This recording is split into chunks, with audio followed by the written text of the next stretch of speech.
Hi guys, welcome back to the channel.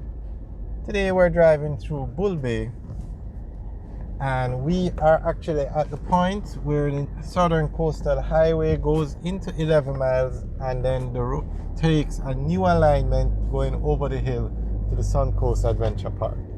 So where we are now will not, this road is not a part of the highway. Where we started the video is where the highway stops running along the main road and takes a new alignment. So this is Bull Bay, St Thomas, and we're in St Andrew. As we go over this bridge, we're going to go into St Thomas. And as we said, this part of Bull Bay is going to have a fallout in traffic, to put it mildly. They're not going to have the regular traffic because you have the highway, and the highway is free. You don't have to pay to use the highway. So why would anybody want to drive on this road? And 90% chance they're not going to improve the quality of this road because they have the highway, which is free. So we're now in St. Thomas. So this section is going to have a serious fallout in traffic.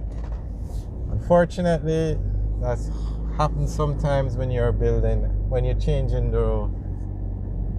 new roads and you change the flow of traffic.